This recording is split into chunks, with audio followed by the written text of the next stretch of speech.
Assalamualaikum warahmatullahi wabarakatuh. Saya akan menjawab beberapa pertanyaan yang diajukan terkait dengan video 3 dengan topik logika formal. Jadi kita mulai aja.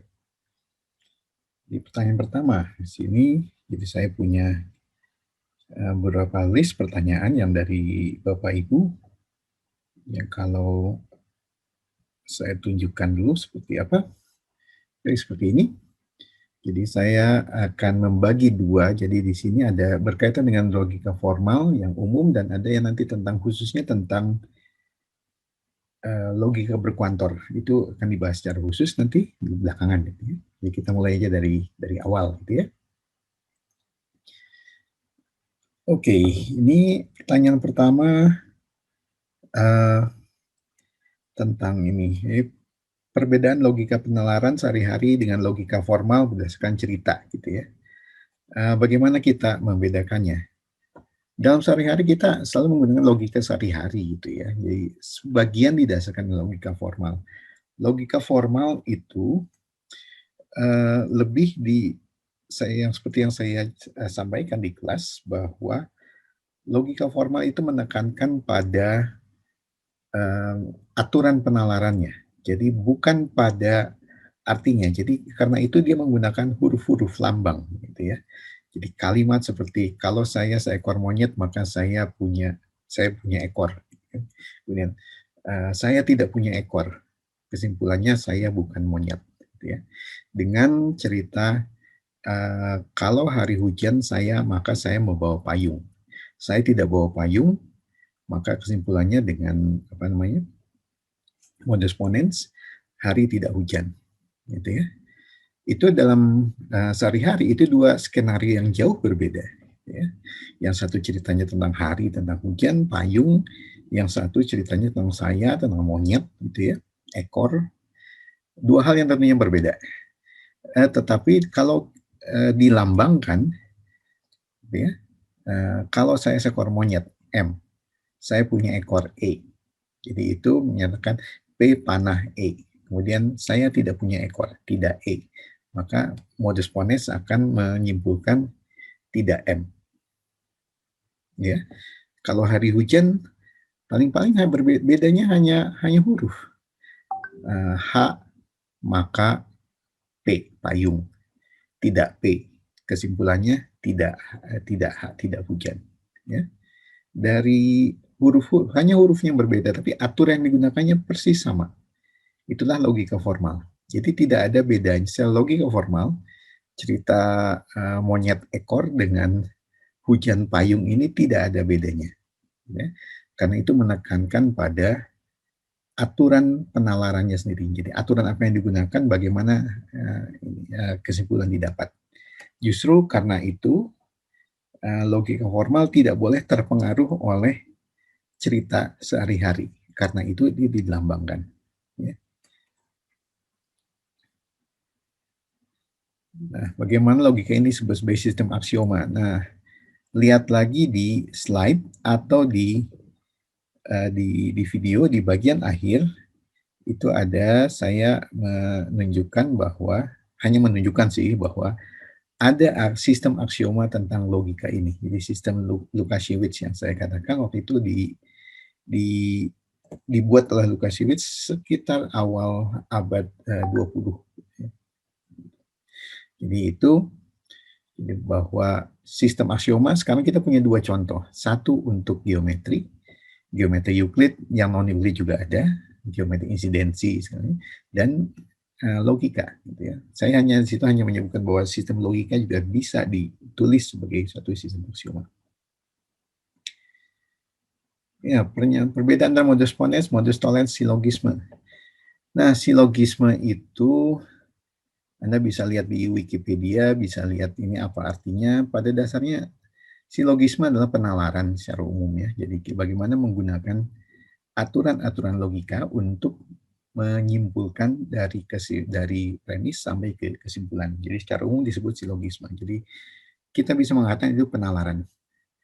Modus ponens, modus tollens adalah dua aturan yang termasuk yang paling sering digunakan dalam penalaran. Ingat modus ponens itu, jadi ini dua pernyataan, P maka Q, premis kedua adalah P, kesimpulannya Q, gitu ya. Sedangkan modus tollens, P maka Q, premis keduanya kemudian tidak Q, maka kesimpulannya adalah tidak P. Itu ingat, modus tollens, modus ponens. Nah, tapi tidak berarti bahwa aturan logika tidak hanya modus ponens dan modus tollens, itu hanya yang paling sering digunakan. Dan modus ponens, modus tollens itu bukan aksioma, itu adalah teorema. Ingat kan kita membuktikan di waktu di slide juga ada di kuliah bahwa kita harus menunjukkan bahwa itu adalah penalaran yang valid dengan cara menunjukkan bahwa kita membentuk suatu dan membuktikan suatu tautologi tertentu. Ya. Jadi itu artinya penalaran valid. Nah, aturan yang lain banyak. Saya berikan listnya di slide itu, aturan-aturan lain ya, yang bisa digunakan. Misalnya, jika A maka A, jika A dan B maka A atau B, itu semuanya suatu aturan-aturan gitu, yang itu bisa digunakan dalam penalaran. Kita bukan kuliah logika yang penuh ya, yang satu semester penuh. Kalau kuliah logika satu semester penuh ya kita akan bahas itu semua. Ini hanya kita akan mengumumkan ini bahwa ini adalah latar belakang dari geometri, ya. Latar belakang dari matematika secara umum. Jadi aturan apa yang digunakan untuk membuktikan teorema ya aturan logika. Oke, dan logika bisa diaksiomatikakan secara formal.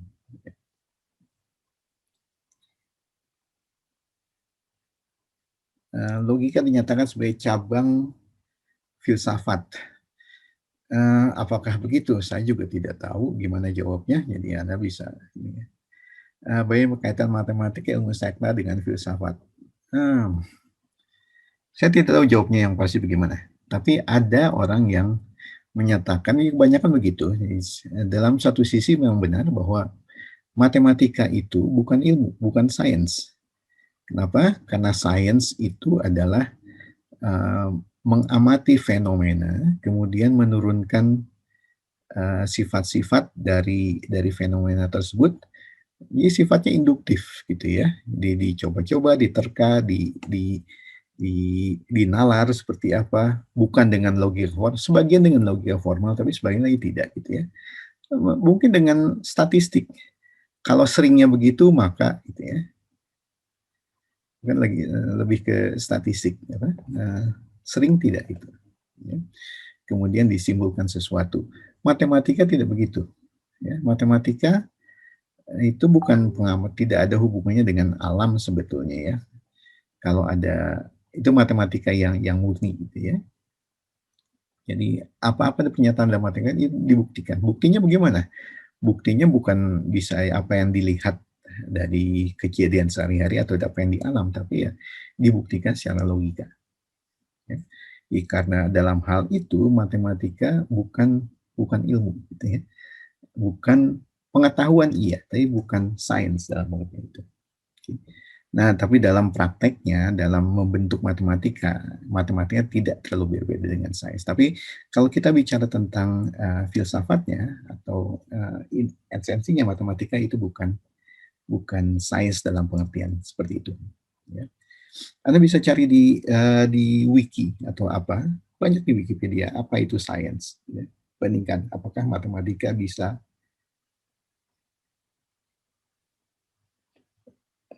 dikatakan sains dalam hal itu. Oke. Oh, rupanya ini siapa ya? Saya lupa ini, yang nomor ini. Bapak Ibu ini senang dengan filsafat rupanya ya. Oke. Mengapa matematika dikaitkan dengan filsafat? Jika tidak dari cabang-cabang filsafat yang mewarnai landasan pendidikan, saya juga tidak tahu pasti jawab pertanyaan ini. Ya. Kalau tidak tahu pasti mau dijawab apapun selalu benar atau selalu salah bisa. Logikanya begitu. Maksud saya memberikan, landasan ini di awal adalah memberikan konteks, di mana geometri ini. Jadi geometri kita akan meninjau geometri dari sudut pandang yang tinggi, gitu ya, dari sistem aksioma. Jadi bukan dari sesuatu yang terlihat. Kenapa kita, eee, dalam level yang lebih tinggi ini membicarakan geometri dalam bentuk, sistem aksioma? Karena kita tidak ingin geometri kita yang dibangun itu tertipu oleh mata, ya. Kalau kita hanya mengandalkan mata, kita tidak akan pernah punya, teorema kesejajaran non-Euclid. Tidak pernah ada itu. Jadi munculnya non-Euclid adalah karena kita melepaskan diri dari apa yang terlihat, ya. Jadi kekuatannya adalah dari sistem aksioma adalah abstraksi, gitu ya. Nah, jadi, kita bicarakan dulu awal, abstraksi itu apa sih? Abstraksi diatur nanti oleh sistem aksioma, ya. Nah, kita kaitkan dengan, dan sini landasan pendidikan, gimana ya? Saya pikir ini, proper untuk diketahui oleh guru, ya. Tentunya ini 17 tahun ke atas bukan untuk diajarkan ke siswa apalagi tingkat SD, SMP ya. Ini bukan, ini justru untuk basic bahwa guru perlu tahu ini, gitu ya, untuk supaya lebih mantap menghadapi, di kelas. Oke, bagaimana contoh penggunaan aksioma dalam kehidupan sehari-hari? Sebetulnya banyak ini ya, cuma saya sebutkan aja ya. Nah, seandainya saya beri tugas ini ya, eee contoh yang ini, yang real dulu. Komputer. Komputer dengan programnya itu adalah sistem aksioma. Program adalah sistem aksioma, bagaimana kita menginstruksikan komputer untuk bekerja. Itu adalah sistem aksioma sebetulnya, ya. Mmm, Komputer tidak akan bisa melakukan apa yang tidak kita program, ya. Ya memang ada sih komputer yang sekarang dengan artificial intelligence bisa bisa seperti itu ya, tapi itu masih jauh, cukup jauh ya, dan itu perlu cerita yang panjang lagi untuk sampai situ. Tapi kira-kira itu, komputer itu seperti itu.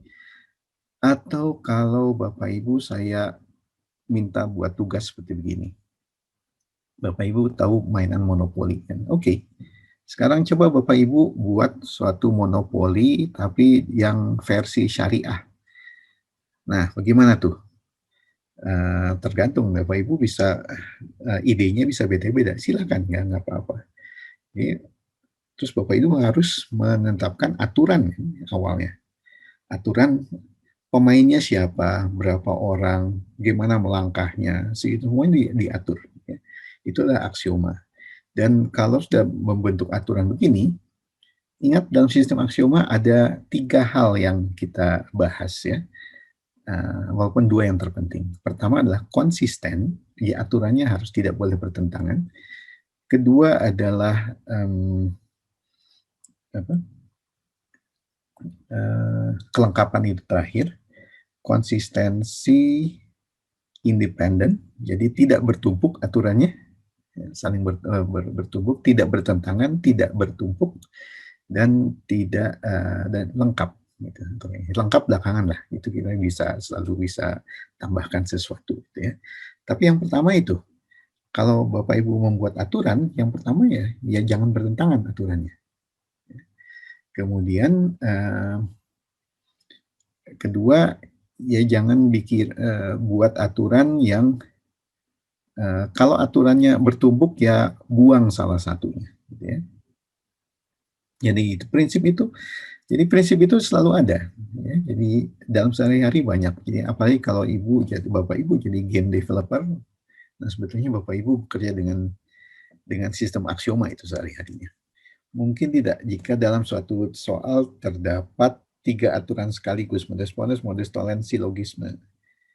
Eee, ya tergantung soalnya bagaimana, kalau soalnya cukup besar semuanya pasti bisa kita buat, eee, soal yang, Saya bisa tunjukkan soal yang untuk menyelesaikannya akan perlu banyak aturan di situ ya.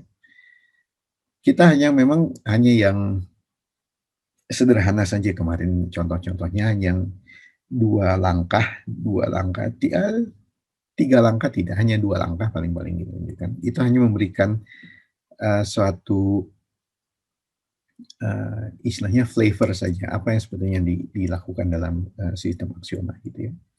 Tetapi dengan mudah banyak yang lebih kompleks yang bisa menunjukkan puluhan langkah gitu ya. Dan kalau sudah puluhan langkah, ya itulah gunanya komputer ya. Di komputer kan kita bisa ya membuat misalnya kalau kita menghitung dengan cara iterasi, artinya semakin lama semakin dekat kita. Ulangi prosesnya 10.000 kali gitu ya, itu dengan mudah di komputer. Itulah guna komputer. Bisakah kita membuktikan pernyataan tanpa membuat tabel kebenaran? Ya, bisa saja gitu ya. Kita membuat tabel kebenaran itu hanya untuk membuktikan, beberapa prinsip sederhana ya. Atas dasar itu kita menurunkan hukum-hukum apa saja yang bisa kita pakai untuk membuktikan. Daftar yang panjang yang saya buat tabel itu adalah hal-hal yang bisa hal yang bisa digunakan dalam pembuktian. Jadi tidak tanpa tabel lagi gitu ya.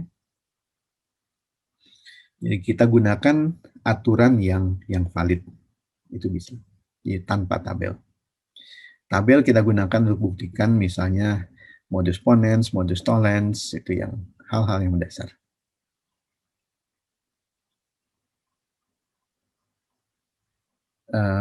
Kesalahan umum. Kesalahan umum dalam penalaran sehari-hari gitu, dalam bahasa sehari-hari memang terutama terkait dengan MT dan MP itu modus tollens, modus ponens gitu ya. Eee, Misalnya kalau saya ulang tahun, eee, maka saya mendapat hadiah gitu ya. Eee, Terus kalau saya tidak ulang tahun tapi dapat hadiah, mana orang berpikir, "Oh itu salah," gitu ya. Nah itu salah satu kerancuan berpikir dalam dalam logika sehari-hari. Atau yang lain lagi yang sehari-hari gitu ya, Bapak Ibu mungkin pernah ngalami ya, Bapak Ibu buat buat surat apalah gitu ya, ke kantor apa gitu, perlu surat rekomendasi, syaratnya bawa KTP, tunjukkan KTP atau tunjukkan paspor atau apa gitu ya. Tapi begitu datang di sana ditolak, nah, kan Bapak harus buat KTP dan paspor dan segala macamnya. Jadi merancukan antara atau dengan dan. Nah, itu kejadian sehari-hari. Mungkin Bapak Ibu pernah mengalami ini. Jadi itu yang sering terjadi. Saya tunda yang terkait dengan kuantor ya. Oke, ini sudah saya bahas mengapa aturan inferensi yang selalu dibahas adalah modus ponens dan modus tollens. Itu yang paling sering saja, walaupun tidak harus begitu. Itu yang paling gampang. Apa-apa yang bisa saya sampaikan dalam waktu eh, kurang dari 3 menit, gitu ya. Kecuali kalau ini kuliah 1 semester tentang logika, saya bisa cerita panjang lebar tentang contoh-contoh pembuktian yang perlu langkah yang panjang yang kita membuktikannya dengan banyak aturan-aturan lain. Ini sudah dibahas cara lain untuk membuktikan validitas ya gunakan aturan-aturan penalaran yang baku gitu ya. Kuantor saya tunda. Nah, apakah ada cara mudah untuk mengingat nilai kebenaran dari disjungsi, konjungsi, implikasi, dan biimplikasi?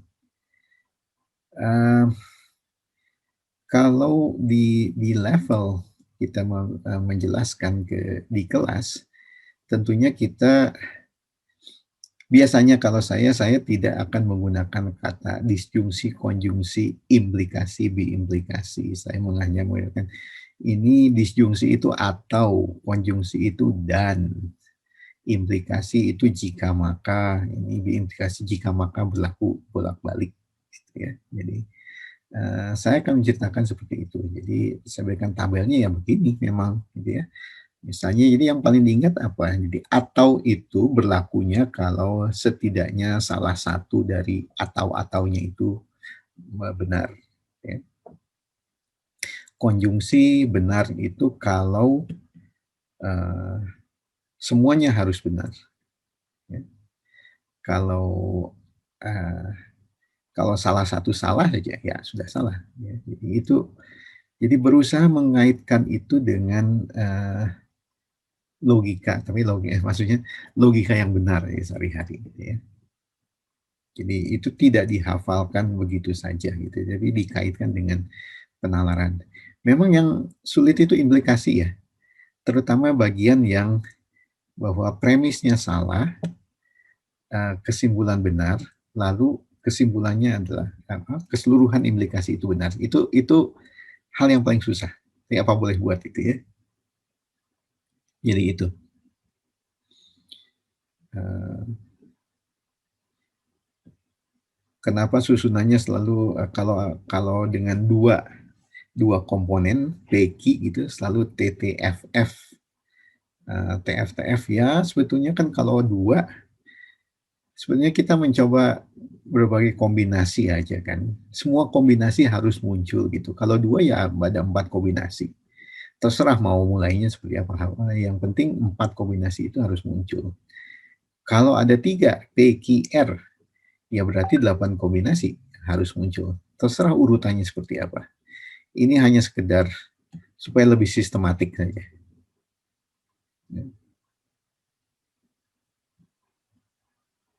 Nah, ini pertanyaan panjang. Premis dan inferensi yang digunakan oleh logika informasi terkait dengan situasi sehari-hari dan penularannya juga dilakukan dalam bahasa sehari-hari. Sedangkan pada logika formal, premis tidak dievaluasi, fokus pada proses inferensi menggunakan simbol. Ya, betul. Untuk penggunaan logika formal ini pasti terbatas tertentu dan tidak diterapkan dalam segala situasi dan kondisi. Ya, apakah penggunaan logika formal ini pada umumnya sering di mana, pada saat, bagaimana, atau pada situasi dan kondisi seperti apa? Oke. Ya tentunya logika formal digunakan pada saat kita perlu berpikir secara jernih ya. Nanti saya berikan PR-nya yang sudah tertulis sebetulnya di situ ya. Kalau kita sudah diberikan 5 soal aja ya, soal yang cukup panjang berkaitan dengan beberapa kalimat gitu ya, dan kita berusaha menyimpulkan sesuatu, eee, itu tidak lagi mudah, apalagi tentang kalimatnya itu sudah tidak sesuatu yang bukan bisa dinilai dengan mudah benar salahnya gitu ya. Di situ kita akan kesulitan. Kalau Bapak Ibu pernah ikut, tes TPA gitu ya, atau ada yang pernah mencoba ke tes luar negeri yang GRE gitu ya, eee, ada banyak tipe soal yang seperti itu. Jadi kalimat gitu ya, banyak, kemudian kesimpulannya apa, ya. Yang, sudah bukan jika P maka Q, kemudian diketahui P, jadi kita tinggal menyimpulkan Q, tapi yang sudah lebih kompleks. Dalam hal itu, simbolisasi akan sangat berguna, gitu ya. Di dalam hal yang kompleks, di mana kita tidak ingin tertipu oleh, kata-kata itu sendiri, tapi lebih kepada, cara penalarannya. Itu akan akan berguna, gitu ya. Mmm, logika hukum tidak ada bedanya gitu ya.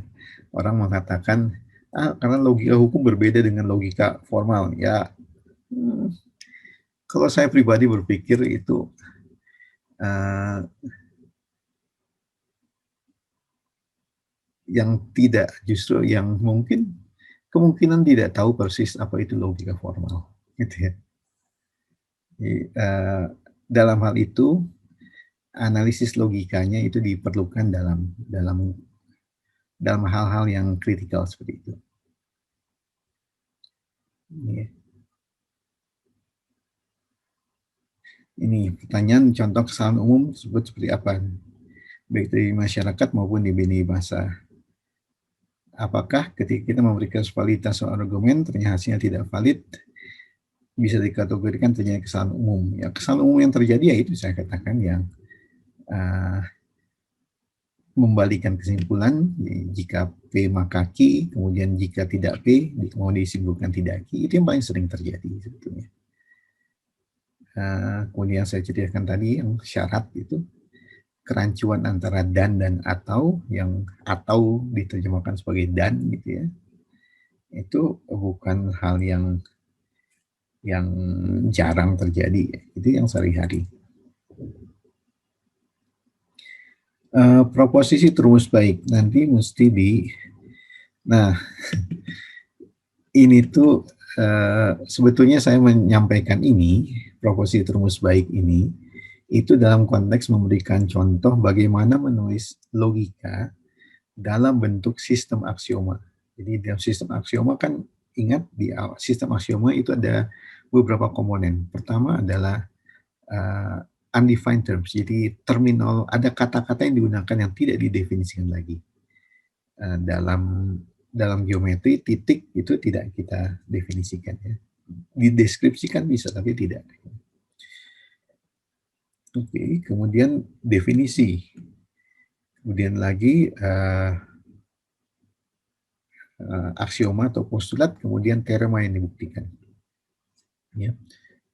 Di contoh itu diberikan apa yang disebut proposisi terus baik itu, jadi apa saja yang disebut sebagai proposisi, gitu ya. Jadi itu sendiri merupakan satu definisi. Jadi jangan terlalu khawatir tentang ini. Jadi kalau ada banyak bacaan yang bisa Bapak Ibu cari untuk menjelaskan ini sebetulnya. Kita bisa diskusi lebih mendalam sih, tapi kita tidak terlalu perlu dalam hal ini. Ini hanya sekedar menunjukkan bahwa logika bisa ditulis sebagai sistem aksioma.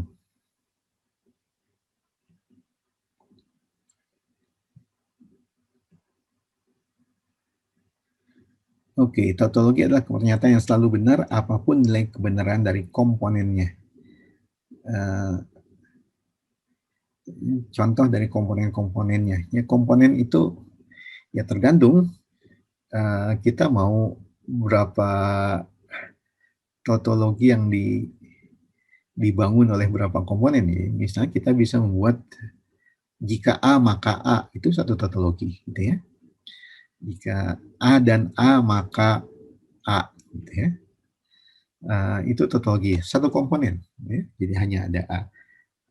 Kita bisa membuat tautologi dengan beberapa huruf lagi, dengan 2 huruf. Misalnya jika A dan B maka B A atau B, itu bisa tautologi juga. Itu 2 komponen. Ada banyak yang bisa contoh. Kita mau berapa komponen aja bisa. Jadi komponen itu, kalau mudahnya komponen itu berapa huruf sih itu? Jadi untuk semua huruf, semua simbol yang digunakan, dan semua nilai kebenarannya, T atau F, semua kombinasi, selalu menghasilkan kesimpulannya selalu benar, itulah tautologi.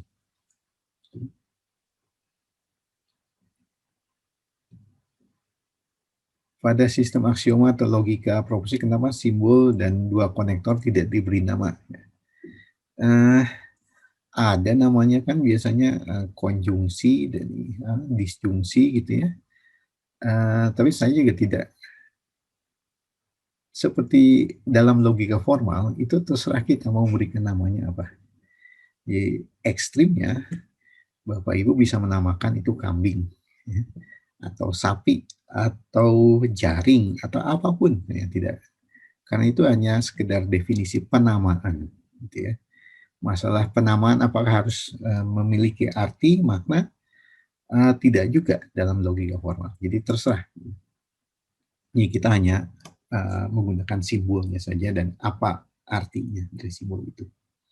Oke, jadi mengenai penamaan. Nah, beda halnya dalam waktu di kelas, bagaimana dalam aspek pendidikannya, pengajarannya, ya itu dalam pedagogis ya kita memang memberikan nama yang paling mendekati dengan apa yang kejadian sehari-hari. Misalnya konjungsi, ya itu kita sebut dan aja. Gitu ya. Jadi kita menghindari yang abstrak justru. Sebisa mungkin, setidak abstrak mungkin. Ya. Oke, kesalahan umum dan logika yang ya tadi itu kerancuan dan atau gitu ya. Dan sebenarnya banyak lagi ya, tapi terutama itu.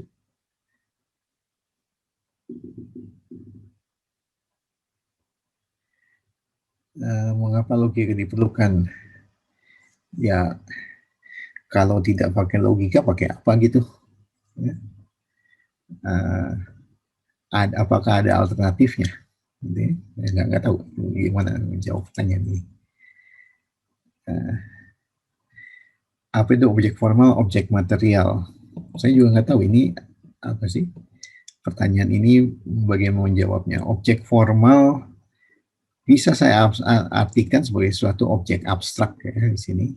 Misalnya sesuatu yang dilambangkan dengan simbol, ya. Bisa melambangkan apa aja. Sebetulnya. Objek material apa ya? Objek nyata gitu? Saya nggak tahu gimana arahnya. Ya. Jadi lihat ini, kalau kita punya sistem aksioma, gitu ya, kita sebenarnya bekerja dengan objek formal. Ya. Objek material itu apa? Itu objek nyatanya. Bagaimana kedua hubungan antara ini? Ingat, kita bicara tentang waktu itu objek formal, ada interpretasi. Ya, jadi ini adalah objek material adalah model. Ya. Objek formal adalah ya sistem aksioma, ini model, dan di antara keduanya ada interpretasi. Ya, kira-kira seperti itu. Mengapa premis pada logika formal tidak dievaluasi? Karena memang tidak dipentingkan. Yang penting itu adalah proses penalarannya. Jadi apa-apa yang digunakan, bagaimana dalam penalaran kesimpulan bisa didapat dari premis. Gitu ya.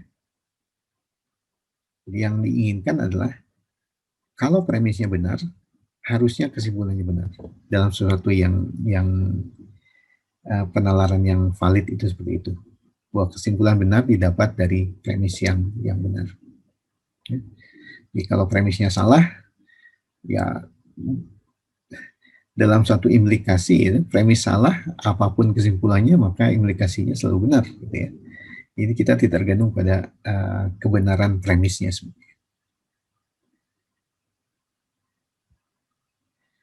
Nama simbol pada logika formal versi sederhana, simbol pada logika sebagai sistem aksioma berbeda. Tidak harus beda, saya hanya sekedar dalam slide saya justru menggunakan yang paling sederhana aja gitu ya. Kalau kita ke logika formal yang lebih dalam, notasi akan lebih banyak gitu ya. Notasi akan lebih banyak, saya agak menghindari ini. Kita tidak ingin sedalam itu. Ya. Sebenarnya tidak harus beda, bisa sama juga. Hubungan sederhana antara materi logika dengan materi kuliah geometri. Oke. Nah, kalau saya boleh menginterpretasikan, kuliah logika dalam level, kuliah geometri dalam level ini bukan geometri sebagai ilmu ukur, gitu ya, bukan ilmu, tapi lebih menyatakan geometri sebagai sistem aksioma. Jadi kita menuliskan mulai dari aksioma, definisi, kemudian teorema, menurunkan teorema-teorema itu berdasarkan aksioma yang ada. Kalau bisa tanpa gambar. Justru kita ingin memisahkan antara yang visual dengan apa yang bisa kita dapatkan secara aksiomatik. Ya, jadi itu sebabnya saya memperkenalkan materi sistem aksioma dan logika sebagai dasar untuk geometri ini. Nah, jadi yang saya katakan kan, kita kan melihat geometri ini dari sisi yang lebih canggih gitu ya.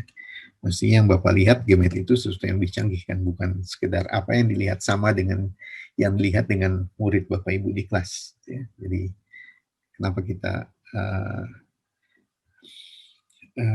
materi logika itu bagaimana hubungannya dengan kuliah geometri. Oke. Nah, tentunya beda dengan kuliah dengan pelajaran geometri di sekolah ya, justru menekankan pada apa yang visual itu. Oke, itu.